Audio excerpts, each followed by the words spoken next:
शीशे की रसोई। शर्मा परिवार में आज खुशी का माहौल था। उनका नया घर जो बनकर तैयार हो चुका था और आज वो लोग अपने नए घर में शिफ्ट करने वाले थे। वाह, आज वो दिन आ ही गया जिसका हमें कब से इंतजार था। अब तो सब्र ही नहीं हो रहा मुझसे। अब जल्दी से अपना नया घर देखना है। हाँ भाभी, मेरा भी यही हाल है। बस जल्दी से हम वहां पहुंचे और अपने नए घर की रसोई में गर्मा गर्म पकवान बनाए। चाची कब जाएंगे हम अपने नए घर में? पापा और चाचू को बोलो ना चलने को। अरे तुम लोग तो अभी से शुरू हो गए। पहले सारा सामान तो पहुंच जाने दो, फिर चलेंगे हम सब भी नए घर में। दादी अब बहुत पेशेंस नहीं है हमें तो अब जल्दी से अपना डिज्नीलैंड जैसा कमरा देखना है। अरे इंतजार तो मुझसे भी नहीं हो रहा अपने मंदिर देखने का। ये तो फिर भी बच्चे हैं, पर अब तो बस कुछ ही घंटों की बात है बच्चों, फिर तो हम अपने नए घर में मजे करेंगे। देखते ही देखते दोपहर तक सारा सामान नए शर्मा निवास में पहुंच चुका था और अब घर के सब लोग भी शर्मा निवास जाने के लिए निकल पड़े थे। थोड़ी देर में वो लोग शर्मा निवास पहुंच गए। वाह भाई पंकज अनूप, तुम दोनों ने घर तो वाकई बहुत बढ़िया बनवाया। हाँ, घर का इंटीरियर भी काफी अच्छा है। भाई ऐसा घर हो तो घर छोड़कर कहीं जाने का मन ही ना करे। मम्मी पापा, बस आप दोनों के आशीर्वाद से ही सब पॉसिबल हो पाया है, वरना ये सब तो बस एक सपना ही था। हाँ भैया, अब बिल्कुल सही कह रहे हैं। बड़ों के आशीर्वाद के बिना कहाँ पूरे हो पाते हैं ऐसे बड़े बड़े काम। हमारा आशीर्वाद तो है ही तुम लोगों के साथ, पर यह सब तुम दोनों की कड़ी मेहनत और लगन का नतीजा है। इसका श्रेय तो तुम दोनों को ही जाता है भाई। अरे मेरी दोनों बहुएं भी कहाँ पीछे थी इनका साथ देने में। इन सब का आधा श्रेय तो उन्हें भी जाता है। हाँ भाई हाँ, बहुओं को कैसे भूल सकते हैं, वो तो घर की लक्ष्मी है। अरे वो सब तो ठीक है, घर भी काफ़ी अच्छा है, पर रसोई कहाँ है? इतने बड़े घर में रसोई तो दिख ही नहीं रही कहीं। हाँ ये बात तो है, रसोई नहीं दिख रही बेटा। पंकज जरा उस बिल्डर को फ़ोन तो लगा, पूछ उससे कि उसने रसोई क्यों नहीं बनाई है, उसके बिना कैसे चलेगा। जी मम्मी, अभी कॉल करता हूँ बिल्डर को। और पंकज ने बिल्डर को कॉल लगाया। अरे मनोज भाई, आपने घर तो बढ़िया बनाया है, लेकिन इस पर रसोई कहाँ है? अरे क्या पंकज भैया, आजकल का ट्रेंड है ओपन किचन। वहीं डाइनिंग हॉल के साथ किचन का स्पेस निकाला तो है मैंने, आप खुद ही देखिए। पंकज डाइनिंग हॉल के पास जाकर देखता है तो उससे सटा हुआ एक स्पेस जिसमें किचन कैबिनेट और स्लैब वगैरह भी बनाई हुई थी। अरे सुना है ना, ये रही तुम्हारी रसोई। इतनी बड़ी रसोई तो है और डाइनिंग हॉल से सट कर भी है। अब गर्मा गर्म रोटियां सर्व करने में तुम्हें आलस नहीं आएगा। पंकज के कहने पर सब लोग बाहर डाइनिंग हॉल तक आकर देखते हैं। ये कैसी रसोई है? इसमें तो सब कुछ खुला खुला है, ना दरवाज़ा है ना कुछ। ऐसे कैसे चलेगा? इतने पैसे देने के बाद भी बिल्डर ने ये बना के दिया। अरे प्रज्ञा, मनोज भाई का कहना है कि आजकल ओपन किचन बहुत ट्रेंड में है। नए ज़माने का किचन है ये, अब इसमें खाना बनाना सीख लो। प्रज्ञा चुप हो जाती है, पर किचन ना तो प्रज्ञा को राज आता है ना ही सुनैना को। अगले सुबह नाश्ते के वक्त, भाभी ये कैसा किचन है? इसमें तो खाना बनाने का मज़ा ही नहीं है। ऊपर से बच्चे बार बार घुसे चले आते हैं किचन में। हाँ प्रज्ञा, इस किचन का ना तो कोई और है ना छोर। अजीब सा है, लग ही नहीं रहा कि हम रसोई में। ऐसा लग रहा है कि हम हॉल में ही आजकल खाना बनाने लगे हैं। बच्चे खेलते हुए किचन में आ जाते हैं। सुबह से 4 क्रॉकरीज तोड़ चुके हैं। अरे सुने ना प्रज्ञा, क्या खुसुर पुसुर चल रही है भाई? नाश्ता मिलेगा कि नहीं आज? जी मम्मी जी, अभी लाई। सुनैना और प्रज्ञा नाश्ता लेकर आती हैं और सबकी प्लेट में परोस देती हैं।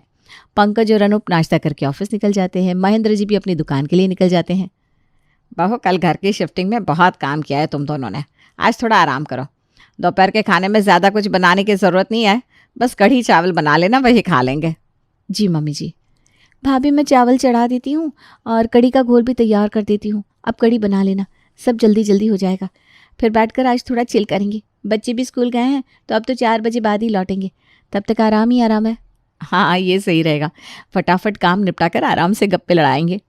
दोनों बहुएं दोपहर का खाना बनाने में जुट जाती हैं और आधे घंटे में सारा खाना बनाकर रख देती हैं। चलो हो गया सारा काम, अब 2 घंटे आराम के। हाँ भाभी, चलिए मेरे कमरे में चलते हैं, आराम से बैठेंगे। ठीक है। प्रज्ञा सुनैना को लेकर अपने कमरे में आती है और दोनों वहीं बैठकर गप्पे लड़ाने लगती हैं। तभी प्रज्ञा सुनैना को अपना फ़ोन दिखाते हुए कहती है, भाभी ये देखिए, इस रील में ये किचन कितना सुंदर है ना? हाँ प्रज्ञा, ये तो वाकई बहुत सुंदर है। शीशे की रसोई, ये है आजकल का ट्रेंड। और कहाँ वो बिल्डर किचन के नाम पर सब खुला खुला सा बनाकर हमें आज का ट्रेंड बता रहा था। हाँ वही तो भाभी, मैं तो कहती हूँ हम भी अपनी ऐसी ही एक शीशे की रसोई बनाएंगे। हाँ पर घर बनाने में पहले ही काफ़ी खर्च हो चुका है ना। अब पता नहीं पंकज जी और अनूप भैया ये नए खर्च के लिए मानेंगे या नहीं। हम कोशिश करके तो देख सकते हैं ना, क्या पता मान जाए।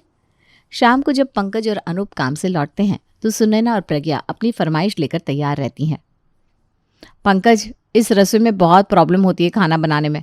बच्चों ने सुबह से 5 क्रॉकरीज तोड़ दी है, बर्तन भी फैला देते हैं। कितना भी मना करो बार बार किचन में आ ही जाते हैं। हाँ, इस रसोई से तो काम नहीं चलेगा। सब इतना खुला खुला सा है, मुझे तो डर है कहीं बच्चों को चोट ना लग जाए। हाँ, और हमें भी ऐसी रसोई पसंद नहीं है। हमें ना शीशे की रसोई चाहिए। शीशे की रसोई? ये क्या बात हुई भला? ये कौन सी रसोई होती है? हाँ भाई, ये तो अनोखी बात कह दी आप लोगों ने। शीशे की भी भला कोई रसोई होती है?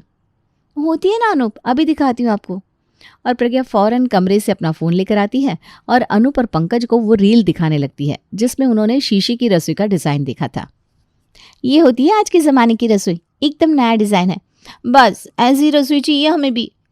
हाँ, और नहीं तो क्या, वो बिल्डर ना बेवकूफ़ बना गया आप लोगों को। आजकल का ट्रेंड तो ये है, ना कि कोई ओपन किचन। ये सब रील वील के चक्कर में मत पड़ो आप दोनों, इन सब से किसी का भला नहीं हुआ है आज तक। अरे पर बुराई क्या है इसमें? कितनी सुंदर तो है। आपको तो बस बात न मानने का बहाना चाहिए। अरे पर सुना ना प्रज्ञा, अभी तो घर बनाने में इतना खर्चा हुआ है, अभी फिर से ये सब बजट बिगड़ जाएगा। नहीं नहीं, अब ये नहीं करवा सकते। दोनों बहुओं का मुंह बन जाता है। वो नाराज़ होती हुए कहती हैं, हमारा भी तो कोई शौक हो सकता है कि नहीं, या हम सिर्फ घर का काम करने के लिए हैं। सोचा था कम से कम ऐसी रसोई मिलेगी तो काम करने में मज़ा तो आएगा, पर नहीं, हमारी बात आते ही सब खर्चा गिनाने लगते हैं। हाँ भैया, भाभी सही कह रही हैं। हमारे शौक की भी तो कोई चीज़ होनी चाहिए ना इस घर में। आपने मम्मी जी की पसंद का मंदिर बनवाया, पापा के लिए इतना सुंदर लॉन, बच्चों के लिए उनकी पसंद का कमरा है, तो फिर हमारे लिए हमारी पसंद की रसोई क्यों नहीं? हम औरतों का ज़्यादा वक्त तो रसोई में ही बीतता है ना। पंकज बेटा, मैं क्या कह रही थी, जब बहुओं का इतना मन है तो बनवा देना उन्हें उनकी पसंद की रसोई। घर की लक्ष्मी को इस तरह नाराज़ नहीं करते बेटा। ठीक है, जैसी आप लोगों की मर्जी, बनवा देते हैं शीशे की रसोई। अब तो खुश है ना आप लोग, पर ये रील देखकर दोबारा कोई नई फरमाइश मत करना। इतना भी नहीं कमाते हम कि ऐसे महंगे शौक रोज रोज पूरे कर सके। रोज रोज हम भी कहाँ फरमाइश लेकर बैठते हैं, बस ये पहली बार तो कुछ मांगा है। ठीक है, बनवा देते हैं आप लोगों के पसंद की रसोई। हाँ, अब सही है, अब आएगा मज़ा खाना बनाने में। अब सुनैना और प्रज्ञा की जिद पर उनकी नई शीशे की रसोई बन गई। रसोई वाकई बहुत सुंदर लग रही थी, लेकिन उसमें खाना बनाने में कितना मज़ा आता है ये देखना भी बाकी था। अगले दिन सुबह नाश्ते के वक्त, प्रज्ञा मैंने चाय चढ़ा दी है, तुम फटाफट गोभी का मसाला तैयार कर दो, फिर साथ मिलकर पराठे बना लेंगे। हाँ भाभी, आज तो मैं इस रसोई में डबल काम करने को तैयार हूँ। ये हमारे सपनों की रसोई जो है, शीशे की रसोई। वो तो है प्रज्ञा, मज़ा तो बहुत आ रहा है। शीशे की रसोई से आर पार सब कुछ दिखता था। अभी वो दोनों बातें करते हुए नाश्ता बना रही थी कि बाहर से अरोड़ा आंटी ने आवाज़ लगाई, अरे भाई प्रज्ञा, सुनने ना, गोभी के पराठे बना रही हो, ज़रा 2 पराठे मुझे भी खिला देना। गोभी के पराठे देखकर मुझसे रहा नहीं जाता। जी जी आंटी, आइए ना, अभी बना कर लाती हूँ। अभी सुनैना अरोड़ा आंटी के लिए गोभी के पराठे बना ही रही थी कि सामने से मेहता अंकल और उनके बेटे ने भी आवाज़ लगाई, अरे गोभी के पराठे बन रहे हैं भाई, तो 2 पराठे हमें भी खिला दो। हमारे मिसेज ना मायके गया है, नाश्ता ही नहीं मिला सुबह से। सुनैना और प्रज्ञा उनके लिए भी नाश्ता बनाने लगती हैं। धीरे धीरे पूरा मोहल्ला उनके घर इकट्ठा हो जाता है गोभी के पराठे खाने। सुनैना और प्रज्ञा का पराठे बना बना कर बुरा हाल हो जाता है, पर वो किसी से कहे भी तो क्या, शीशे की रसोई की जिद तो उन्होंने ही की थी। चलो भाई, हो गया भंडारा ख़त्म, अब जाकर आराम करते हैं। हाँ भाभी, बहुत थक गया आज तो। मैं भी जाती हूँ अपने कमरे में। अब जब तक 2 घंटे सो नहीं लूँगी तब तक आराम नहीं मिलेगा। अरे सुनैना, प्रज्ञा, रसोई ऐसे गंदी छोड़कर जा रही हो? देखो तो शीशे की दीवारें हैं कैसे गंदी हो गई है, ज़रा इन्हें साफ तो करो। पर मम्मी जी, सुबह से पराठे बना बना कर हाथ दुख गए, अब ये सफाई करने की हिम्मत नहीं बची। अरे ऐसे कैसे? सफाई नहीं करोगी तो शीशे की रसोई का फ़ायदा ही क्या है? अपने शौक की चीज़ बनवाई है तो उसे साफ सुथरा भी तुम दोनों को ही तो रखना होगा। दोनों बहुएं बुरी तरह फंस चुकी थी, अब करती भी तो क्या, दोनों लग गए रगड़ रगड़ कर कांच साफ करने। सफाई करते करते दोपहर के 12 बज गए। अरे बहू, खाने में ना आज मटर पनीर और पूरियाँ बना लेना, बहुत मन है खाने का। लो, आ गया ऑर्डर, अब फिर से खाना बनाओ और फिर से सफाई करो। अब करनी तो पड़ेगी ना भाभी, ये शौक तो हम नहीं पाला था। जैसे ही दोनों बहुओं ने खाना बनाना शुरू किया, बाहर से पड़ोसी किचन में झांकने लगे। अरे बेटा, मटर पनीर मुझे बहुत पसंद है, ज़रा मुझे भी चखा देना। बेटा मटर पनीर और पूरियाँ मुझे तो बड़ी पसंद है। दोपहर का खाना आज तुम्हारे घर खा ही लेता हूँ। एक बार फिर भंडारे की शुरुआत हो चुकी थी। सुनैना और प्रज्ञा रसोई बनाती जाती और हर बार रसोई थोड़ी कम ही पड़ जाती। किसी तरह दोनों ने सबको खाना खिलाकर विदा तो किया, तो फिर से सफाई की बारी आ गई। अभी दोनों सफाई करने जा ही रही थी कि चिंटू और पिंकी स्कूल से आते हैं।